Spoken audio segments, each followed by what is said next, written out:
First question is from Nove20 Fitness. What's the best way to work out your triceps? Tricep training. You know, I read an article when I was a kid that was really instrumental in my workouts, and it said that the triceps make up 2/3 of the arm mass of the arm, right? Because the biceps get all the glory, but you want like impressive looking arms, you got to develop your triceps. That's where the real meat is. That's true, 100%. All right, so tricep training. You know, one thing that I learned a long time ago that I've always applied, and it definitely works, and I worked it with my clients, and biomechanically speaking, it makes perfect sense, is what you really want to pay attention to with tricep exercises has nothing to do with the grip that you're using on the handles, but rather the position of the elbow. So as the elbow moves higher and higher, the more stress you theoretically will place on what's called the long head of the tricep, which is the meaty part on the inside, because it stretches when you're overhead. So overhead tricep extension is more of that. You'll get more of the lateral head as they're in front of you. But nonetheless, the elbow position is really what's important. So whatever exercises you pick, make sure you have some where your elbows are next to your body, some where they're in front of your body, and then some where they're, you know, your elbows overhead. So I'm gonna give something that I think is gonna be controversial a little bit, because I do know there's quite a few people in the space that disagree with this. But in my experience, training myself and many clients, compound lifts. I agree. So like the incline, close grip bench press and dips are two of the best movements that I saw that blew up my arms, and that when I applied to clients, I saw the greatest return from. Now, like I said, people in the space will argue that either isolation exercises are much better and you get more tricep activation in those type of movements. I don't know if it's attributed to the load, because obviously I got to a place where I could I could incline close grip bench press 225 plus, which I ain't doing nothing with 225 for triceps anywhere else. I can't skull crush that. I can't overhead extend that. I can't tricep kick back that, cable push down that. But I can definitely bench that, and I can fight my elbows in, so it's a lot of the triceps carrying the load. And that blew my triceps up. That, and then weighted dips, getting to, and again, what other tricep exercise? So to me, it must have something to do with the load, and then maybe the CNS adaptation that I'm getting from doing a compound lift like that. So those two things. I agree. It's the same reason why you'll get better quad development from a squat than you will from a leg extension. It's the same stuff is happening. I 100% agree. Close grip bench presses, I went through a period of time. Now, my triceps it was one of the body parts on me that developed easily. It's one of the only body parts on me that developed easily. Nonetheless, I still focused on them because I wanted to have, good looking arms. And it was close grip bench presses that did it more than anything. And there was a period of time where I progressed it like you would progress a bench press. So it's like, okay, can I get stronger? Now, here's the thing that I learned.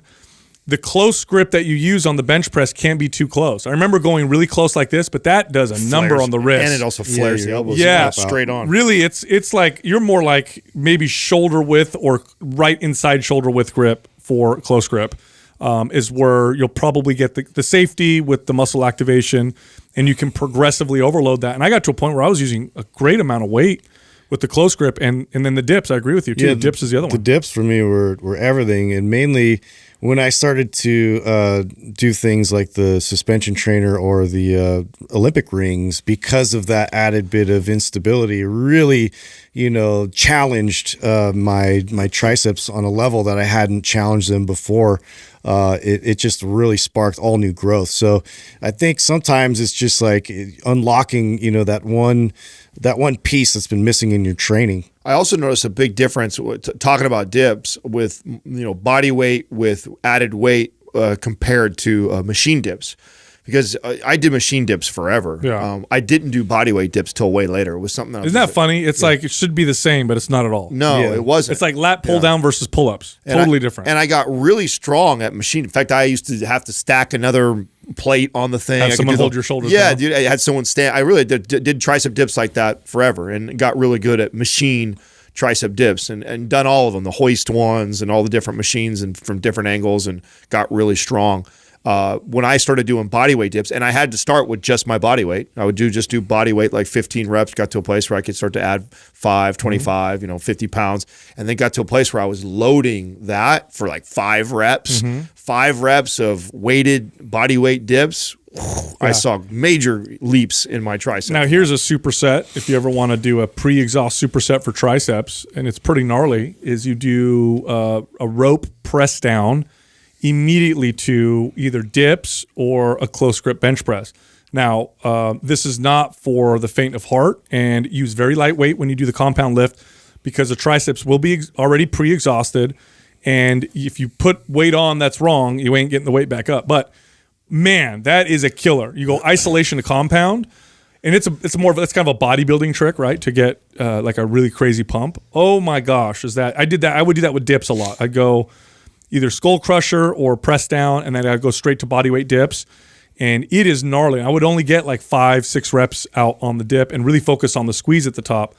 But yeah, I agree. Those compound lifts, like nothing will develop the triceps, just again through experience, like those exercises. And there's a lot of controversy around that. There is. There's a lot of our smart friends in the space that are not pro that at all. You know what it is the more muscle you have and the more experienced you are, the more you can get away with doing isolation movements and developing those muscles. You know what I'm saying? Yeah. Like, now after I have developed You've already built a really huge base to work with. Yeah, and again, like the studies show, you have to do way less volume and intensity to keep muscle. So I think what happens is people get really advanced, they build a lot of muscle, and they did it through compound lifts, and they did it through and then once they're at that level, then they start throwing in this other stuff, and they think, oh, this is what works. Yeah. But I think that's only works that way because you've built that solid base to begin with. Yeah. So most people watching this are not in that situation. I also think that they overvalue the whole muscle activation research that's out there. Because there's a lot of research out there that support the